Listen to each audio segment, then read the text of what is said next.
Si Dieu vous a donné une femme et des enfants, c'est votre responsabilité de vous en occuper. Même si vous êtes pauvre et avez beaucoup d'enfants, il faut que vous portiez ce fardeau. De la même manière, au bureau, vous devez vous acquitter fidèlement de votre propre travail. Les fardeaux terrestres et les fardeaux familiaux, c'est vous qui devez les porter. Il est possible que des amis vous aident, mais vous ne pouvez pas l'exiger. Dans les affaires spirituelles, il faut que nous portions nos fardeaux ensemble. Nous devrions partager nos charges et nous emparer du Seigneur ensemble.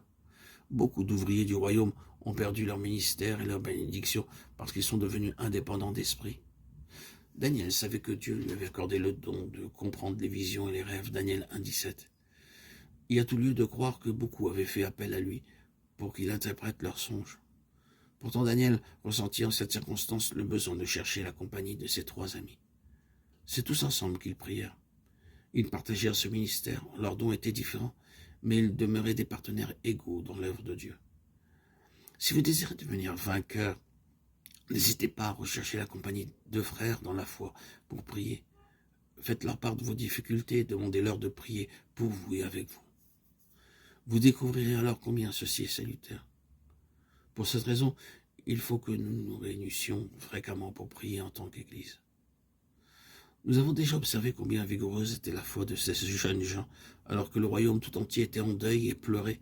Ils avaient la conviction que le Dieu vivant ne permettait pas qu'ils périssent. Nous aussi devrions être convaincus de la même manière, qu'il importe peu que de nombreuses calamités nous guettent, car le Seigneur sait veiller sur nous et prendre soin de nous. Et Daniel se rendit vers le roi et le pria de lui accorder du temps pour donner au roi l'explication. Ensuite, Daniel alla dans sa maison et il instruisit de cette affaire Hanania, Michaël et Azarias ses compagnons, les engageant à implorer la miséricorde du Dieu des cieux afin qu'on ne fît pas périr Daniel et ses compagnons avec le reste des sages de Babylone. Daniel chapitre 2 versets 16-18. Dieu alors dans sa grâce, dans sa magnifique miséricorde, honora la foi des jeunes gens, et le secret fut révélé à Daniel dans une vision nocturne. Alors le secret fut révélé à Daniel dans une vision pendant la nuit, et Daniel bénit le Dieu des cieux. Daniel 2,19. Daniel était maintenant prêt à se présenter devant le roi, à lui raconter le rêve et à l'expliquer, mais sans toutefois brûler d'impatience. Il débordait de louanges et d'actions de grâce envers Dieu, comme le révèle sa prière au verset 20 et 23. Daniel prit la parole et dit « Béni soit le nom de Dieu, d'éternité en éternité. À lui appartiennent la sagesse et la force.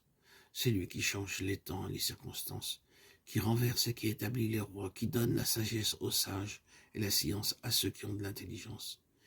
Il révèle ce qui est profond et caché, il connaît ce qui est dans les ténèbres, et la lumière demeure en lui. Dieu de mes pères, je te glorifie et je te loue de ce que tu m'as donné la sagesse et la force, et de ce que tu m'as fait connaître ce que nous t'avons demandé, de ce que tu nous as révélé, le secret du roi.